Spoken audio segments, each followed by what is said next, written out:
Hello everyone. Now I'm going to teach you VSEPR. ठीक है, VSEPR के postulates तो मैंने तुम लोगों को सिखा ही दिए थे, आप लोगों को सिखा ही दिए थे। अब मैं कुछ क्वेश्चन सिखा रही हूँ, ठीक है, ध्यान से देखना ज़रा। मैं बोलती हूँ PCl3 का VSEPR स्ट्रक्चर बनाओ, कैसे बनाओगे, ठीक है, ध्यान से सुनना। सबसे पहले क्या करते हैं कि फॉस्फोरस का वैलेंस इलेक्ट्रॉन कितना होता है, 285 होता है। 5 है तो 8 - 5 कर देंगे, इक्वल्स टू आ जाएगा 3, यानी कि 3 PCl3 के कितने इलेक्ट्रॉन्स हो गए, 3 इलेक्ट्रॉन्स हो गए, ठीक है। क्लोरीन कितने हैं, 3 क्लोरीन यानी कि आखिरी में 1, यानी कि वैलेंसी इसकी 1, यानी कि 3 बॉन्ड पेयर, ठीक है। 3 बॉन्ड पेयर हो गया क्लोरीन का, 3 क्लोरीन 3 बॉन्ड पेयर जी। तो हमें मतलब जिस चीज़ से होना चाहिए वो हमें मतलब होना चाहिए किससे, वैलेंस शेल के इलेक्ट्रॉन से, वैलेंसी से नहीं।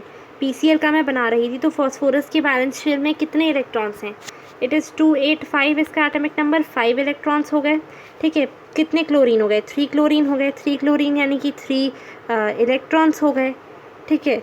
और 3 इलेक्ट्रॉन्स हो गए यानी कि 3 बॉन्ड पेयर हो गया, 3 बॉन्ड पेयर हो गया यानी कि कितने बच गए, 1 लोन पेयर, क्योंकि 2 इलेक्ट्रॉन्स बचे तो 1 लोन पेयर, तो 3 बॉन्ड पेयर 1 लोन पेयर, ठीक है। ये P,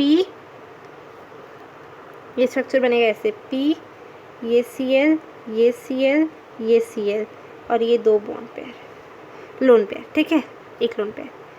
ऐसी अगर मैं बनाती हूँ किसका, अगर मैं ऐसी बनाती हूँ H2S का, ठीक है, सबसे ईजी है ये सेंट्रल एटम है, central atom first for find करना है। सल्फर का कितना हो जाएगा, 2 8 6, यानी कि 6 electrons, hydrogen 2 hydrogen 2 electrons, 2 bond pair बचे, 4 बचे यानी कि 2 लोन पेयर, ठीक है। तो ये HSS, ये 2 लोन पेयर, ठीक है, बन गया। ऐसे एग्जांपल्स हैं, एक लास्ट एग्जांपल ले रही हूँ बस मैं, और वो लास्ट एग्जांपल है XeOF4 का, ठीक है। ये जेनन है, ये जेनन ये जेनन में 8 इलेक्ट्रॉन्स होते हैं। ये ऑक्सीजन आ गया, ऑक्सीजन में कितने इलेक्ट्रॉन्स होते हैं, हाँ जी, ऑक्सीजन में इलेक्ट्रॉन्स होते हैं 8, 2 इलेक्ट्रॉन्स होते हैं ना, 8 में से 2 गया 6, ठीक है। 2 इलेक्ट्रॉन्स होते हैं, एक बॉन्ड पेयर हो गया,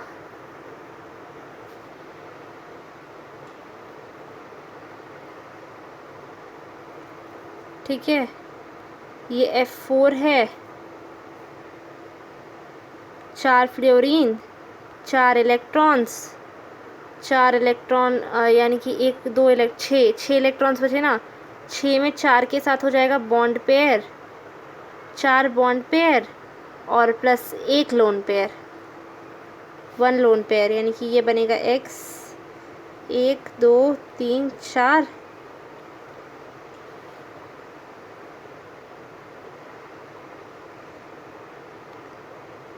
लोन पेयर, ठीक है। आगे बढ़ते हैं, VBT क्या था, चलो ये सब हो चुका है, हम आगे बढ़ते जाते बढ़ते। सो अब हम स्टार्ट करने वाले हैं VBT। क्या स्टार्ट करने वाले हैं हम, VBT को स्टार्ट करने वाले। VBT क्या है, वैलेंस बॉन्ड थ्योरी। क्या है कि according to valence bond theory, ये कह सकते हैं कि in order to, valence bond theory क्यों इंट्रोड्यूस हुआ था, इन ऑर्डर टू ओवरकम, क्या चीज़ ओवरकम करने के लिए, ध्यान से सुनना, क्या चीज़ ओवरकम करने के लिए, in order to overcome Lewis structure, Lewis की अप्रोच को एंड VSEPR को, this was VBT was introduced, ठीक है। VBT को इंट्रोड्यूस किया गया पहला। अब ये VBT क्या कर रही थी, VBT एक्सप्लेन कर रही थी बॉन्ड फॉर्मेशन, किस बेसिस पे, VBT explains bond formation on the basis of magnitude of forces के मैग्नीट्यूड पे, on the basis of magnitude of forces की मैग्नीट्यूड पे, ठीक है।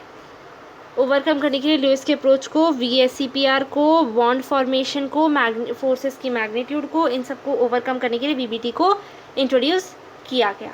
ठीक है, अब साथ ही साथ क्या था, दो फोर्सेस को एक्सप्लेन किया है। दो फोर्सेस कौन कौन सी हैं, अट्रैक्टिव फोर्सेस और रिपल्सिव फोर्सेस। कहा गया है, एक और पोस्टुलेट्स गिवन है कि when two atoms are approaching towards each other, the nuclei of their जो एटम, ठीक है, attracts each others valence electron, से एक दूसरे के वैलेंस इलेक्ट्रॉन को अट्रैक्ट करते हैं, while the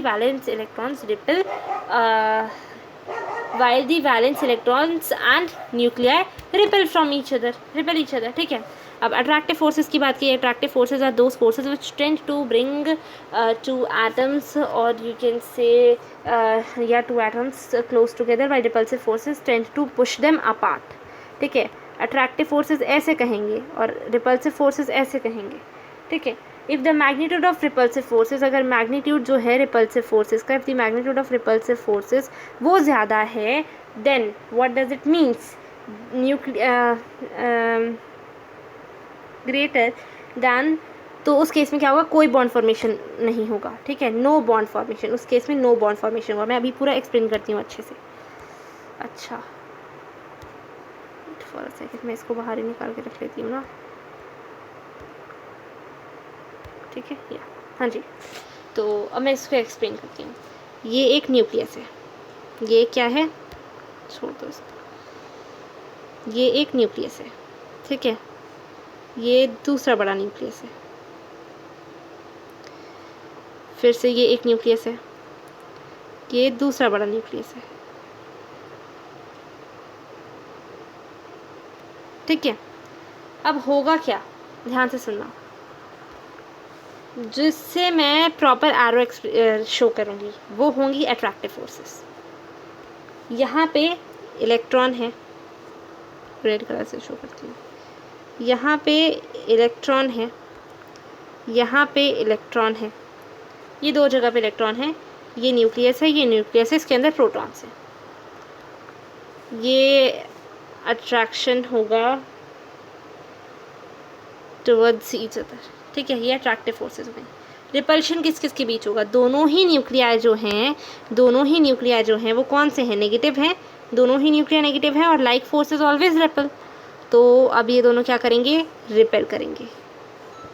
ठीक है, यानी कि अब जिस कलर से शो करी पर्पल कलर से, उसका मीन्स है रिपल्शन। ठीक है, यहाँ पे होगा हमारा रिपल्शन, यहाँ पे होगा हमारा रिपल्शन। ठीक है, ये हो गया, यानी कि मैं लिख सकती हूँ यहाँ पे कि जब F अट्रैक्टिव फोर्स जो है इक्वल होती है किसके, F रिपल्सिव फोर्स के, F attractive force repulsive force के इक्वल होती है, तो उस केस में बॉन्ड फॉर्मेशन होता है, बॉन्ड फॉर्म्स। ये दोनों इक्वल ही तो हैं, ये दोनों इक्वल ही तो हैं, तो बॉन्ड फॉर्मेशन होगा। ठीक है, दूसरा केस सुनो, अगर F अट्रैक्टिव ग्रेटर होगी F रिपल्सिव से, उस केस में भी बॉन्ड फॉर्मेशन होगा। पर अगर F रिपल्सिव ग्रेटर होगी F अट्रैक्टिव से, तो बॉन्ड फॉर्मेशन नहीं होगा। For example HE plus HE, कभी HE2 बनते देखा है, नहीं देखा ना। सिमिलरली, और ये HE वाला केस समझा देती हूँ जल्दी से। इसी तरीके से HE वाले केस में भी ये होगा, ये न्यूक्लियस हो गया, ये हमारा वो हो गया, ये न्यूक्लियस हो गया, ये हमारा वो हो गया, क्या कहते हैं, ऑर्बिटल शेल जो भी खेलो, ये हीलियम है इसके अंदर भी हीलियम है।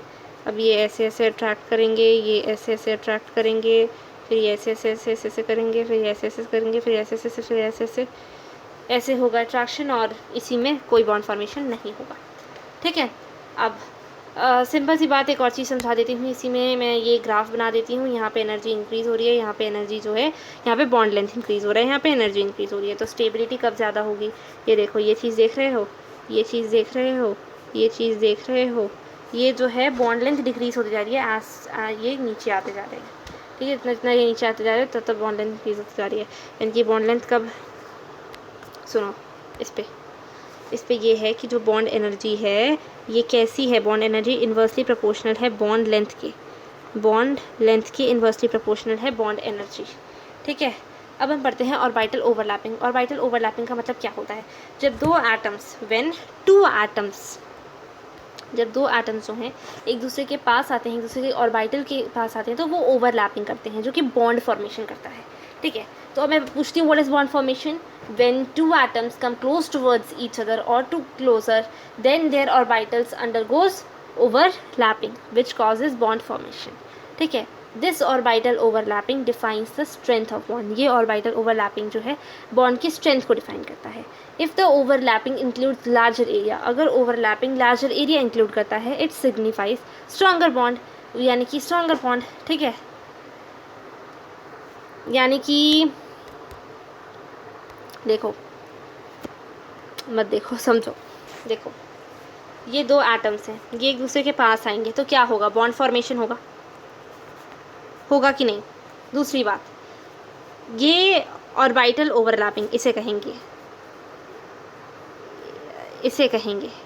ये जो ऑर्बिटल ओवरलैपिंग है इंक्लूड करता है, ये डिफाइन करता है बॉन्ड स्ट्रेंथ को। किसको, बॉन्ड स्ट्रेंथ को। ठीक है, if the overlapping includes larger area, अगर ओवरलैपिंग लार्जर एरिया, यानी कि ये जो एरिया है ये ज़्यादा होगा, इसका मतलब क्या है, it signifies stronger bond signify करेगा। यानी कि जितना ज़्यादा ओवरलैप का एरिया बड़ा होगा उतना ज़्यादा बॉन्ड जो होगा वो कैसा होगा, स्ट्रॉन्ग होगा। उतना ज़्यादा बॉन्ड क्या होगा, स्ट्रॉन्ग होगा। ठीक है, दीज ऑर्बिटल ओवरलैपिंग्स, ये जो ऑर्बिटल्स ओवरलैपिंग्स हैं ये डायरेक्शनल हैं, किसके, आर डायरेक्शनल ये डायरेक्शनल हैं due to which covalent bonds are known as directional bonds, जिसकी वजह से कोवेलेंट बॉन्ड्स को डायरेक्शनल बॉन्ड्स कहा जाता है। ठीक है, orbital overlappings are directional due to which covalent bonds are also known as directional bonds. जो ऑर्बिटल ओवरलैपिंग्स हैं ये डायरेक्शनल होती हैं, जिसकी वजह से कोवेलेंट बॉन्ड्स को डायरेक्शनल बॉन्ड्स भी कहा जाता है। ठीक है, ऑर्बिटल ओवरलैपिंग, अब और ऑर्बिटल ओवरलैपिंग कितने तरीके की होती है, दो तरीके की। ऑर्बिटल ओवरलैपिंग जो है दो तरीके की होती है। एक तो होती है सिग्मा बॉन्ड, एक होती है सिग्मा बॉन्ड और एक होती है पाई बॉन्ड। ठीक है, सिग्मा बॉन्ड को हम कहते हैं head to head overlapping, head to head overlapping, और पाई बॉन्ड को हम कहते हैं साइडवेज ओवरलैपिंग। पाई बॉन्ड को क्या कहते हैं हम, साइडवेज ओवरलैपिंग। ठीक है, अब ये हेड टू हेड ओवरलैपिंग और साइडवेज ओवरलैपिंग को मैं समझाती हूँ। ओवरलैपिंग का मतलब ही ये होता है कि partial merging of atomic orbitals. ठीक है, ओवरलैपिंग का मतलब ही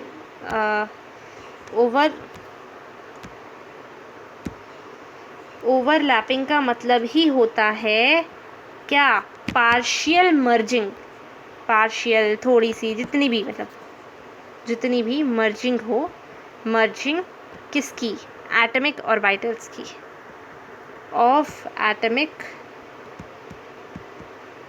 orbitals, partial merging of atomic orbitals. ठीक है, इसे कहते हैं overlapping. Overlapping means partial merging of atomic orbitals. ठीक है, अब मैं पूरी मर्जिंग को बहुत ही तसल्ली से एक्सप्लेन करने जा रही हूँ और बहुत ही तसल्ली से समझना है। ये है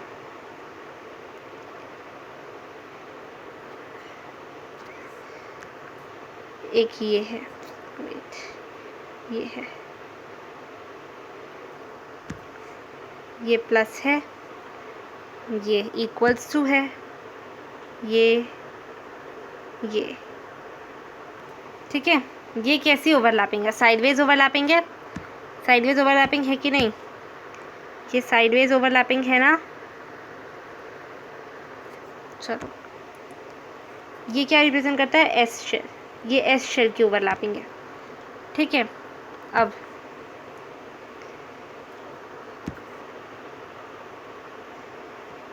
प्लस, ये प्लस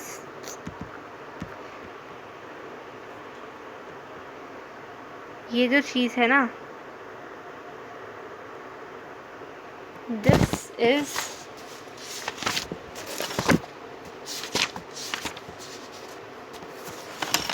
पॉसिबल। ठीक है, किस केस में? अच्छा, ये भी देखो प्लस प्लस होने चाहिए, तो ये दोनों प्लस प्लस होंगे। नेगेटिव नेगेटिव होंगे तो नेगेटिव नेगेटिव होंगे। ये प्लस होना चाहिए तो ये भी प्लस होना चाहिए, फिर ये माइनस होना चाहिए, मतलब इधर तो आएगा नहीं साइन ऑब्वियसली। ये प्लस है यानी कि ये भी प्लस होना चाहिए, फिर इधर माइनस होना चाहिए। ठीक है ना, इसे हम इनसाइड इन ओवरलैपिंग कहते हैं, इन फेस कहते हैं ओवरलैपिंग का। ठीक है, अच्छा अब अगर मैं एक ऐसे ओवरलैपिंग करूं तो इसको कौन सी ओवरलैपिंग कहेंगे? इसको कौन सी ओवरलैपिंग कहेंगे? इसको सिग्मा बॉन्ड कहेंगे। सिग्मा बॉन्ड क्यों कहेंगे हम इसको? तो इसको हम सिग्मा बॉन्ड कहेंगे। सिग्मा बॉन्ड ओवरलैपिंग क्यों कहेंगे? क्योंकि साइडवेज ओवरलैपिंग है। ठीक है, सिग्मा यानी कि साइडवेज। अगर यही ऐसे होता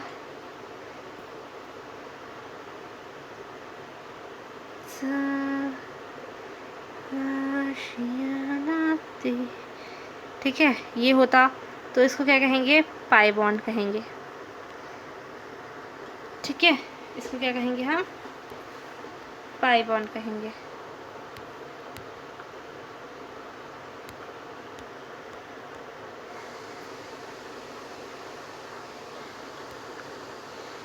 चलो, सिग्मा बॉन्ड पाई बॉन्ड हो गया। अब हम बढ़ते हैं आगे। अब ज़रा हम जल्दी से एक टॉपिक करेंगे जिसका नाम है हाइब्रिडाइजेशन। जिसका नाम है हाइब्रिडाइजेशन। तो अभी मैंने कहा जैसे कि जो सिग्मा बॉन्ड है पाई बॉन्ड में कौन ज़्यादा पावरफुल है, क्योंकि सिग्मा बॉन्ड जो होता है ना साइडवेज ओवरलैपिंग होती है कि नहीं? S for sigma and S for C opposite, ये ऑपोजिट है। देखो, एस फॉर सिग्मा तो है, पर एस फॉर साइडवेज ओवरलैपिंग नहीं है, S for head to head overlapping है। ठीक है, ये जो होता है ज़्यादा क्या कहते हैं, लार्जर एक्सटेंट पे होता है। क्योंकि लार्जर एक्सटेंट पे होता है, यही रीज़न है कि ये स्ट्रॉन्ग होता है in comparison to pi bond. ठीक है, further it is important to note that in the formation of multiple bonds between two atoms of a molecule, pi bond is formed in addition to a sigma bond. ठीक है, तो अब हम start करते हैं क्या? अब हम स्टार्ट करते हैं बहुत ही इंपॉर्टेंट टॉपिक, हाइब्रिडाइजेशन। मैंने दो चीज़ें डिस्कस नहीं की, उसके बाद शुरू करते हैं हाइब्रिडाइजेशन। एक तो ऑक्टेट रूल के लिमिटेशंस। ऑक्टेट रूल के लिमिटेशन सेम थे जो लेविस के थे। नोबल गैसेस कंपाउंड फॉर्म नहीं करते पर स्टिल जनन क्रिप्टन करते हैं। जो पेयर ऑफ बॉन्ड्स है वो जो होता है वो इलेक्ट्रोनेगेटिव क्लाउड्स होते हैं, that's why it repel each other, sphere वाला ये सब चीज़ें। और VSEPR का जो मेन लिमिटेशन थे, तीन थे। पहला तो ये कि it could not provide theoretical basis, ठीक है, in order to explain the molecules. VSEPR only gave the geometry of simple molecules। ठीक है, it has limited applications, इसके limited applications थे and polyatomic ions के लिए यूज़ भी नहीं किया जा सकता था। if the attractive forces are greater or equal then the atom tends to closer till bond formation। ठीक है, and यही रीज़न था कि not only geometrical shapes को explain करना atomic molecules की, हमें और भी थियोरेटिकल बेसिस देना था। इसके लिए हमने हाइब्रिडाइजेशन को इंट्रोड्यूस किया। अकॉर्डिंग टू पॉल ने किया था ना ये, atomic orbitals combine to form new set of equivalent orbitals known as hybrid orbitals. Hybrid orbitals क्या होते हैं? Hybrid orbitals are those orbitals which are basically a new set the atomic orbitals which combine to form new set of atomic orbitals।